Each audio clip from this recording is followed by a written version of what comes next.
Zexler clutched his safety harness as the shuttle entered Earth's atmosphere. The craft shuddered violently, making his 4 eyes blink rapidly in alarm.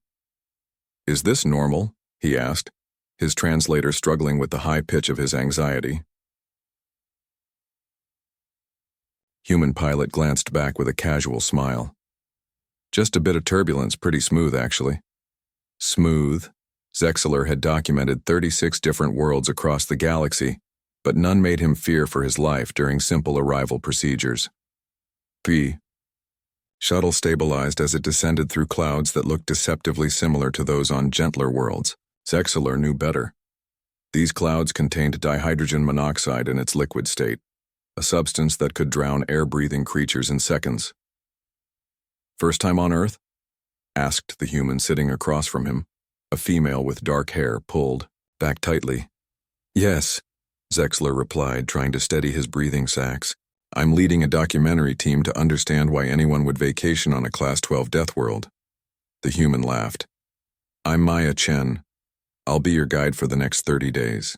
And by the end, you might even book a return trip for fun." Fun? On a planet where the atmospheric pressure alone stressed his exoskeleton? Unlikely. The shuttle docked at the Orbital Welcome Center, a massive ring structure that served as Earth's main port of entry for non-human visitors. Through the viewport, Zexler could see Earth in all its terrifying beauty: swirling weather systems, expansive blue oceans filled with countless predators, and land masses where everything from microbes to megafauna had evolved to kill. "Your team should take their gravity adjustment meds now," Maya advised as she unbuckled. "Earth gravity hits first-timers hard." Zexler nodded to his 3 crew members who quickly swallowed the pills designed to help their bodies adjust to Earth's crushing gravitational pull. The Welcome Center itself was impressive, a testament to humanity's determination to join the galactic community despite being quarantined for centuries due to their dangerous planet of origin classification. "You've arrived at an interesting time," Maya said as she led them through customs. "It's tornado season in the Central Territories." "Tornado season?" asked Crilly, Zexler's audio technician. "You have scheduled atmospheric destruction?" Maya laughed again. "Not scheduled, just predictable. Don't worry, we've got excellent warning systems now." A nearby monitor showed footage of a massive funnel cloud tearing across a landscape. Tourists from various worlds watched in horror and fascination from behind safety glass. "That was yesterday," Maya explained. "About 300 kilometers from here. And people are still here, still coming?"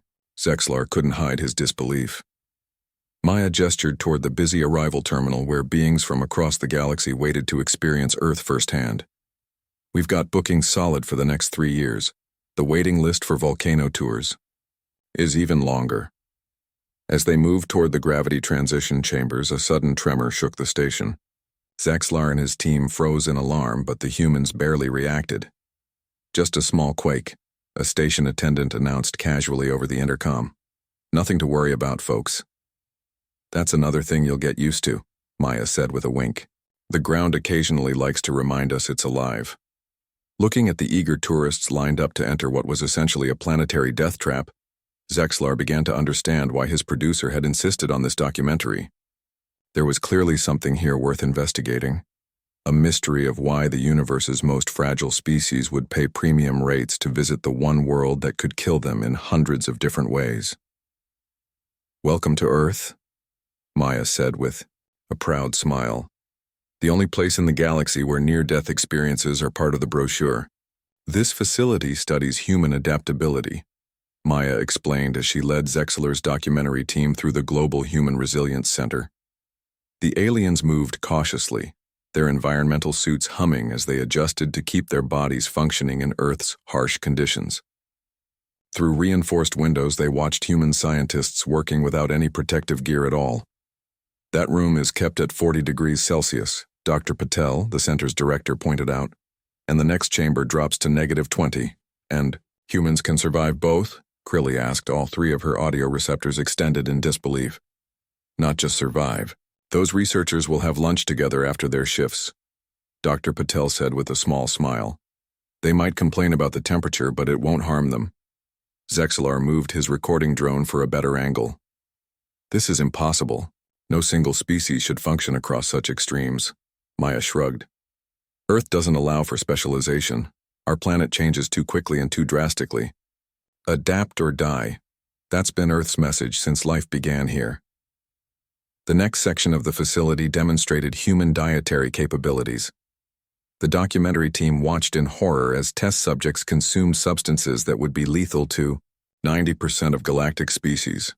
That beverage contains caffeine, theobromine, and ethanol, gasped Vril, the team's science expert. Each one is a potent neurotoxin. We call that a mocha with a splash of rum, Maya said, a popular breakfast choice during winter vacations. Dr. Patel led them to another area where children were playing in an outdoor enclosure. A light rain began to fall, and the alien visitors backed away from the windows in alarm. Don't worry. The observation deck is fully sealed, Dr. Patel assured them. The children are perfectly safe. Safe? They're being showered with dihydrogen monoxide, Zexalar exclaimed. It's falling from the sky onto their exposed skin. The children laughed, turning their faces upward to catch raindrops on their tongues. They're drinking it directly from the atmosphere, Vril whispered, his voice filled with both disgust and admiration. Unfiltered, untreated. Water is life on Earth, Maya explained. Our bodies are mostly water. Our planet's surface is mostly water. We've evolved with it, in it, and because of it. As if to punctuate her point, the ground suddenly trembled. It was subtle, barely noticeable to the humans, but the alien team immediately activated their emergency stabilizers. Just a small earthquake. Nothing to worry about, Dr. Patel said. Magnitude 3.2, I'd guess.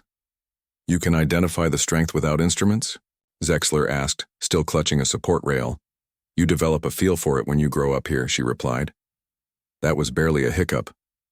Later, as they reviewed the day's footage in their specially constructed hotel, Zexalar's team tried to make sense of what they'd seen.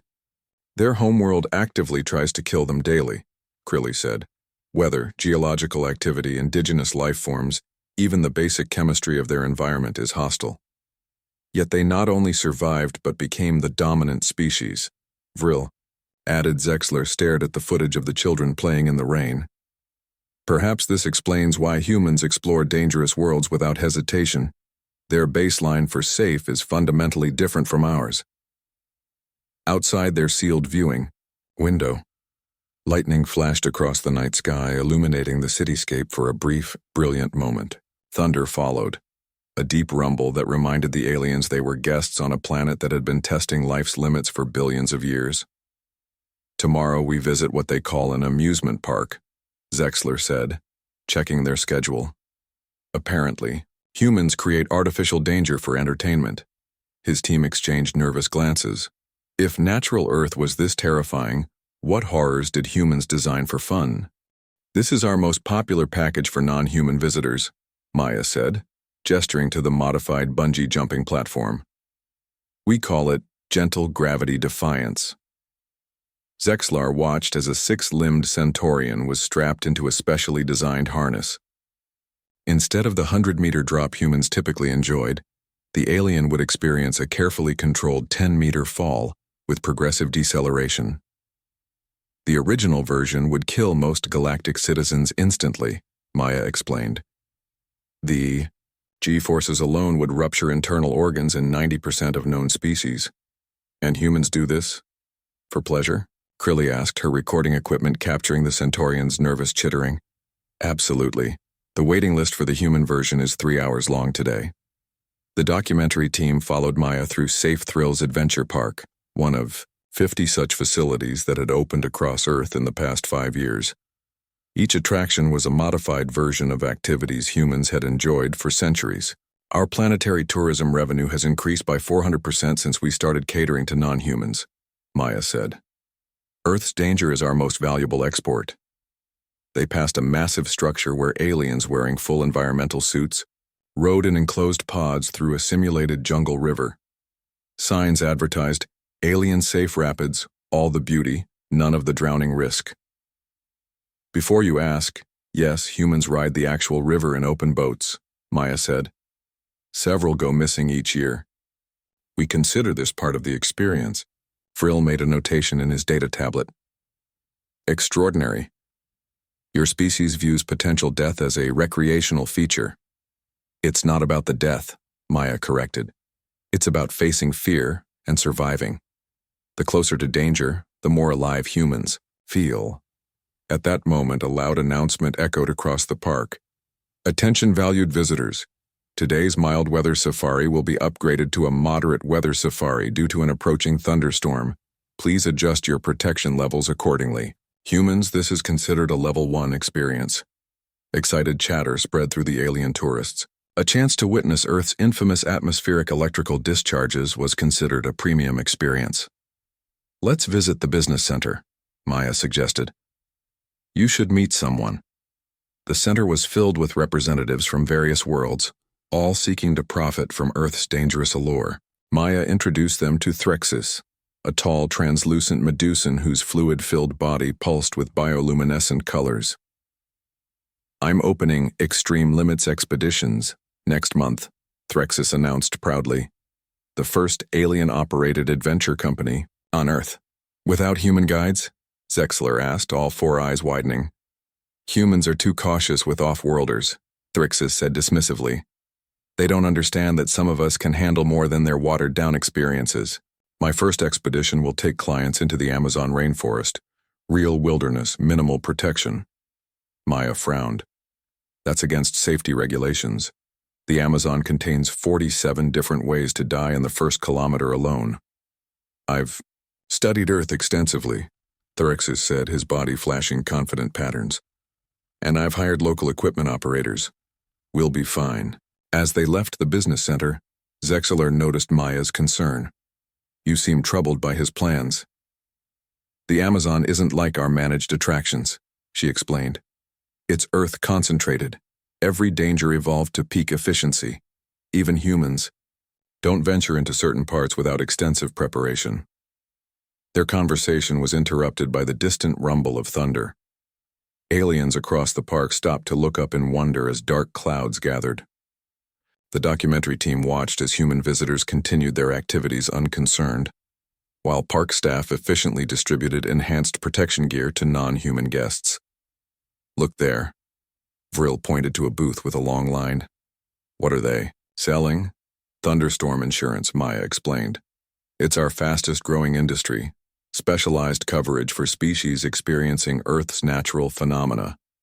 The more dangerous the activity, the higher the premium. Lightning flashed across the sky, and Zexler couldn't help but wonder if Thrixis had purchased enough insurance for what he was planning. The emergency alert blared through Maya's communication device at 3:17 a.m. Zexlar and his team, still adjusting to Earth's day cycle, watched as her face transformed from sleepy confusion to sharp concern. What's happened? Zexlar asked. Thrixis launched his Amazon expedition yesterday without approval, Maya said, quickly pulling on her gear. They missed 2 scheduled check-ins. They're officially missing. Within an hour, the documentary team found themselves aboard a rescue helicopter heading toward the vast Amazon rainforest. Below them stretched an endless green canopy that hid countless dangers.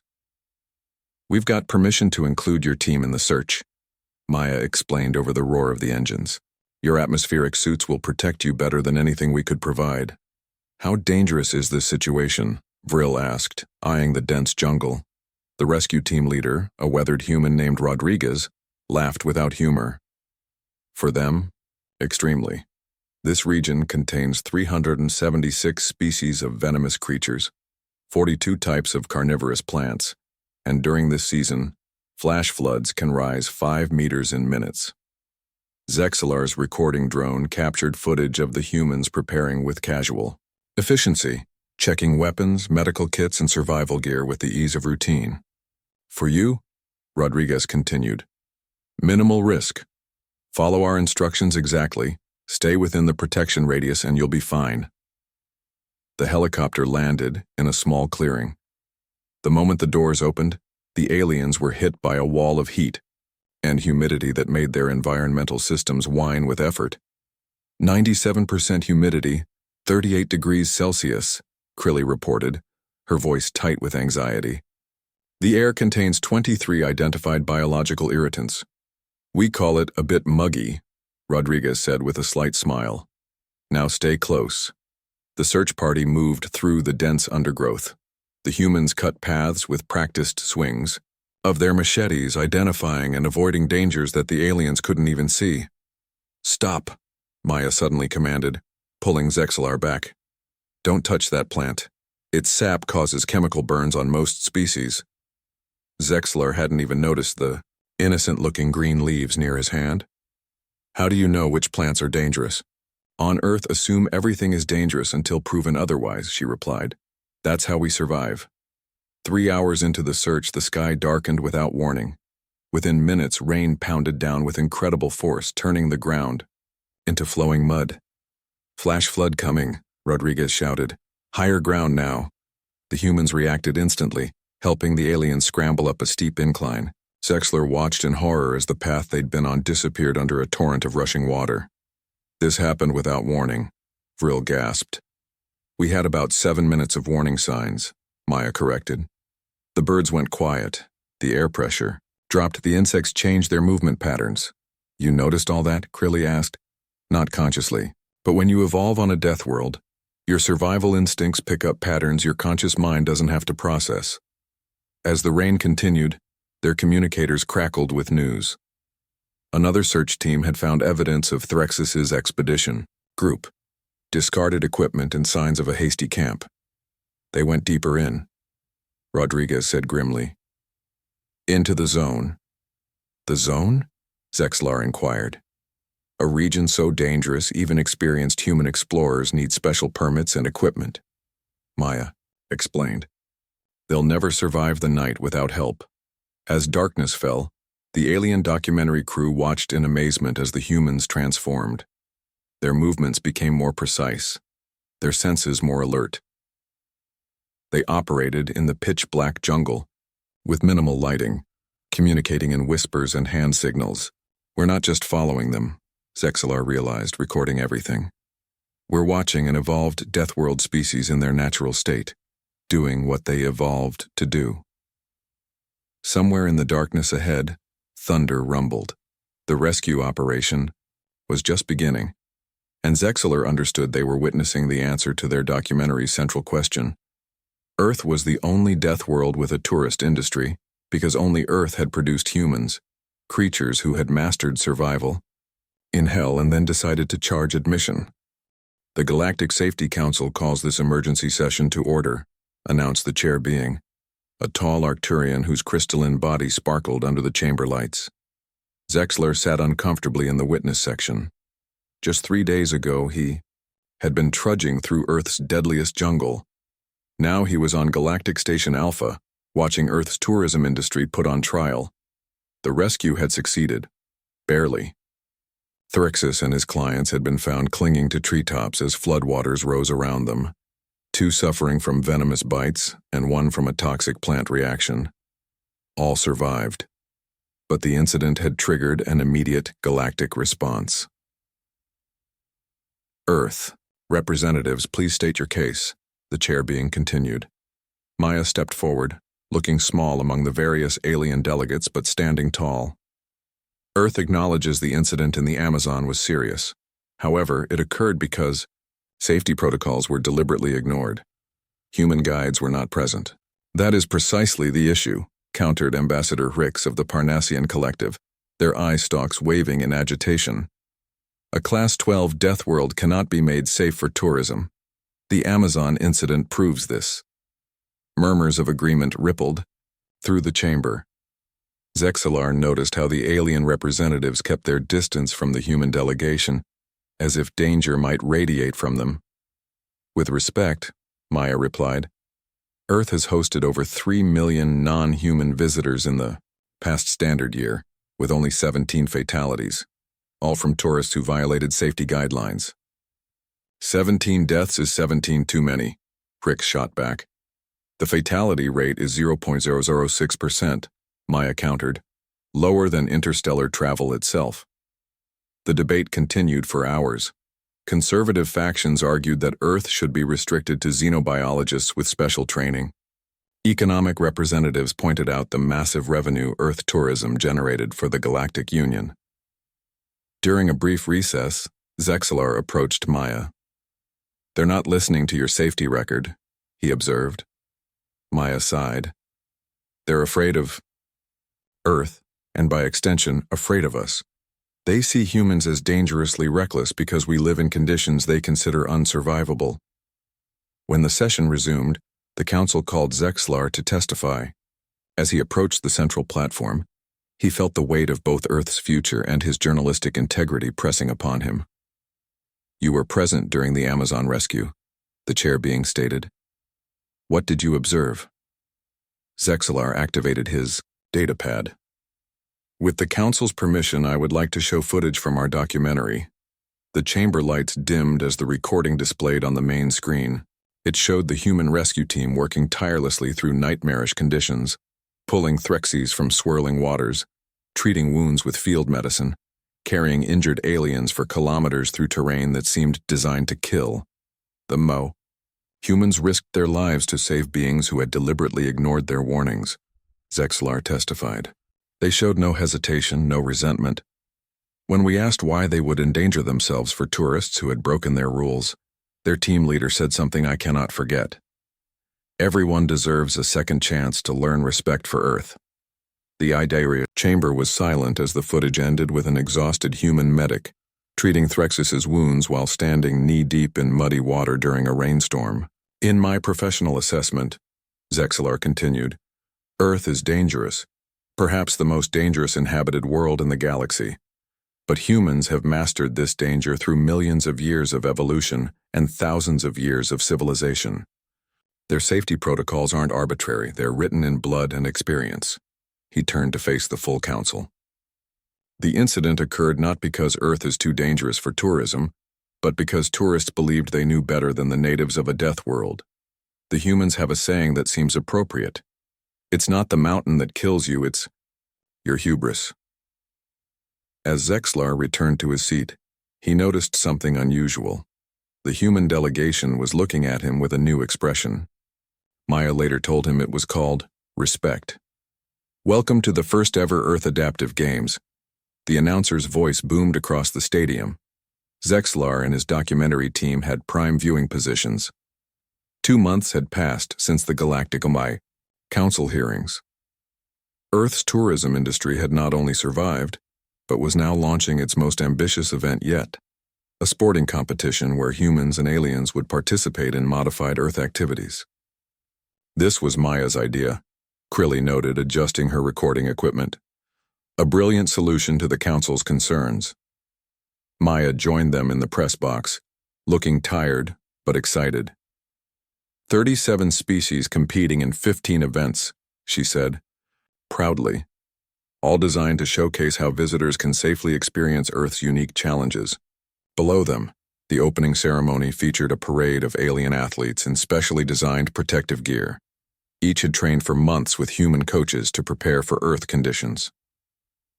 "The swimming competition seems most dangerous," Vril observed, checking the schedule. "Immersion in unprocessed dihydrogen monoxide. We've installed emergency extraction systems and modified the water's salinity and temperature," Maya explained. "The course is only 50 meters for non-humans, compared to the human distance of 1,000 meters. The first event was gentle gravity mountaineering, where competitors climbed a carefully engineered artificial mountain under reduced gravity conditions. Medical teams stood by, but the atmosphere was festive rather than fearful. "Look at the spectators," Zexalar said, panning his cameras across the stands. "More aliens than humans. Earth tourism bookings have increased 40% since we announced the games," Maya confirmed. "Nothing attracts visitors like showing them they can survive Earth." The afternoon brought a disturbing development. Weather monitors detected a Category 3 hurricane forming off the Florida coast, moving toward the game's village. "We must evacuate immediately," insisted Ambassador Rix, who had come to observe the safety measures. "A hurricane will destroy the village and kill every non-human." To everyone's surprise, the Human Organizing Committee didn't panic. Instead, they activated a well-rehearsed protocol. Within hours, the game's village transformed. Buildings sealed, protective barriers deployed, and emergency systems came online. "We're not evacuating," Maya told the aliens. "We're demonstrating. Earth survival principle number 1, adapt and prepare." Zexalar's team documented everything as the humans efficiently converted the village into a hurricane shelter. What impressed him most was how the humans turned potential disaster into an educational opportunity. "Tonight's scheduled entertainment is canceled," announced the game's director. "Instead, we offer a special event. Hurricane Experience. Safe. Observation of an Earth weather system. Protective viewing areas are available for all classification levels."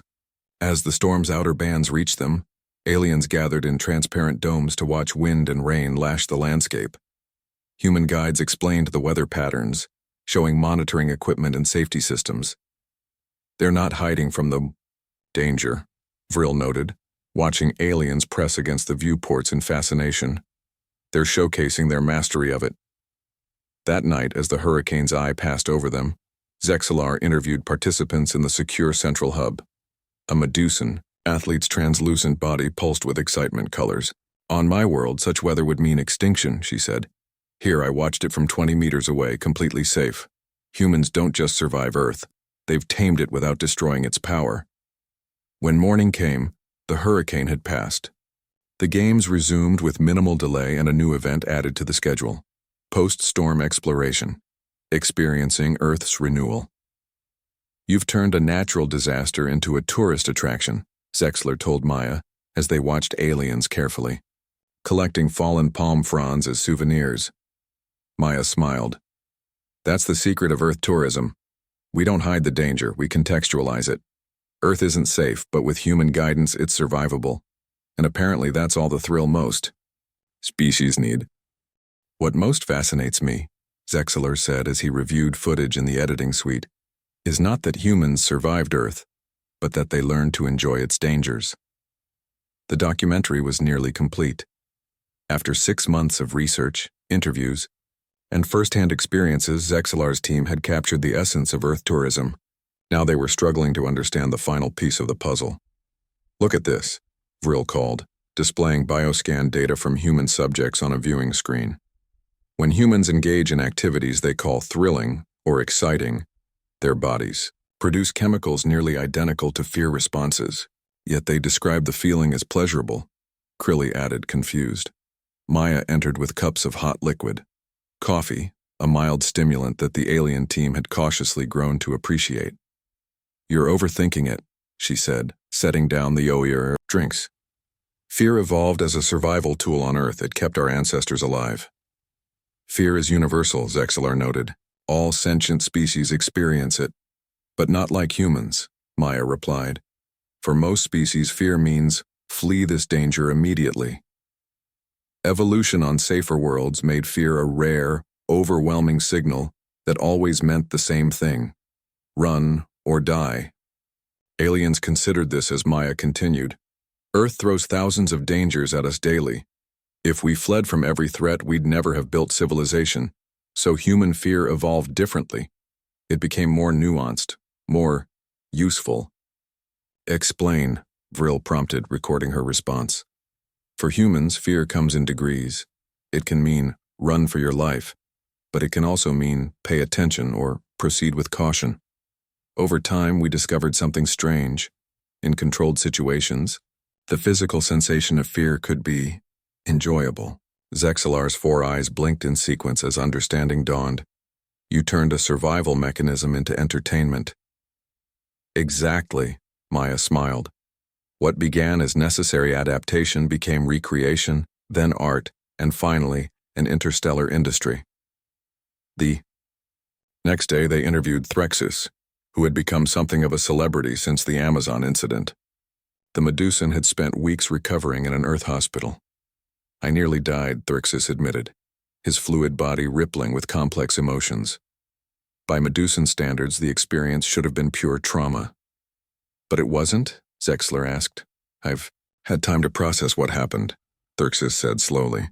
"When the floodwaters rose and those venomous creatures swarmed our position, I was terrified, but also alive, more intensely conscious than ever before. You experienced fear like a human does, Maya suggested. Perhaps, Therxis agreed. On my world, such danger doesn't exist. We have no concept of controlled risk or thrilling experience. Yet now I understand why humans seek it. Later, as they walked through a busy tourist district, Zexler observed aliens lining up for Earth experiences, tasting mildly spicy foods that burned their alien taste receptors, feeling gentle rain on protective suits, experiencing Earth gravity.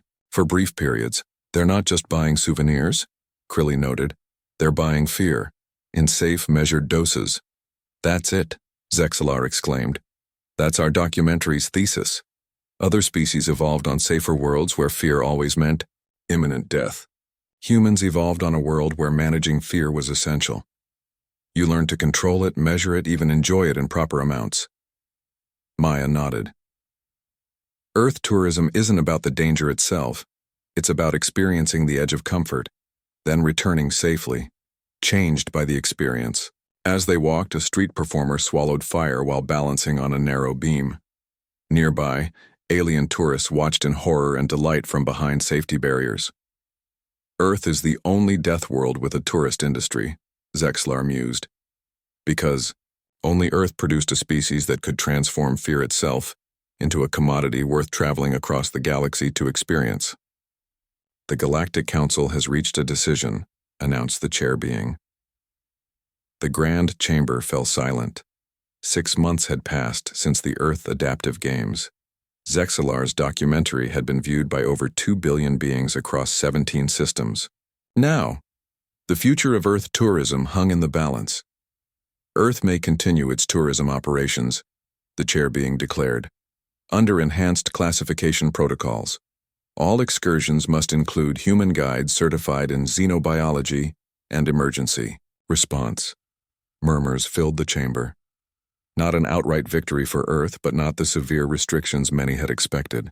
Additionally, the chair being continued, Earth's status will be officially redesignated from hazardous death world to extreme experience destination in all galactic databases. The human delegation broke into applause. Maya turned to Zexlar with a broad smile. Your documentary made this possible, she whispered. 3 weeks later, Zexlar stood with his team at Earth's orbital welcome center, preparing to depart after almost a full Earth year of filming. The station had changed dramatically, expanded.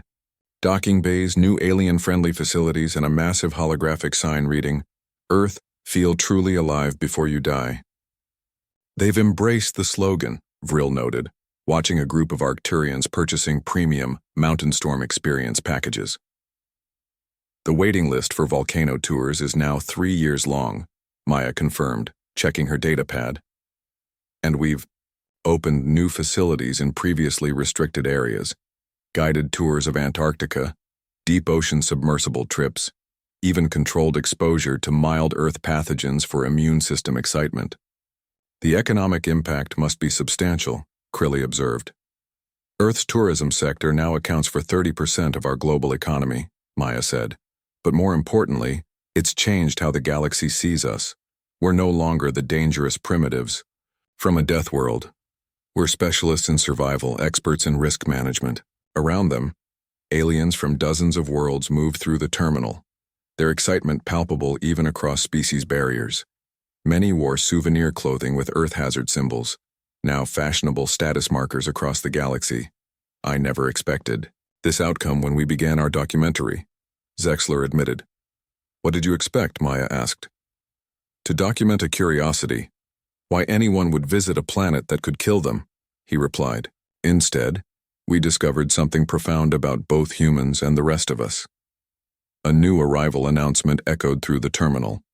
The latest shuttle was docking, bringing fresh tourists eager for controlled danger and measured fear. Before we leave, Maya said, I have something for each of you. She handed them small packages. Inside, Zexlar found a clear container holding a tiny plant. What is this? An earth cactus, perfectly safe for your environment, Maya explained. A living piece of our death world that won't actually harm you. When you look at it, remember your time here. As their departure time approached, Maya handed Zexalar one more item, a data chip. "What's this?" he asked. "Your booking confirmation," she replied with a smile. "For the Northern Lights stratospheric viewing next year. Mild gravity variance, safe atmospheric composition, minimal UV exposure. Perfect for your first solo Earth vacation." Zexalar's 4 eyes blinked in surprise. "You think I'd return? Without my documentary as reason?" "I know you will," Maya said, confidently. "You've developed a taste for our particular brand of excitement. You've started to understand fear the way humans do." Looking around at the bustling terminal, aliens eagerly arriving, others departing with stories and souvenirs, Zexalar realized she was right. Throughout the galaxy, beings were adding Earth experiences to what humans called their bucket lists, things to do before death. The final scene for his documentary suddenly crystallized. Earth had become the place where the galaxy's inhabitants came to feel more alive by safely facing death. It wasn't just a tourist destination. It was a pilgrimage site for those seeking to understand their own mortality through the eyes of the only species that had evolved to see danger as opportunity. "Yes," Zexalar confirmed, carefully pocketing the booking chip. "I'll be back."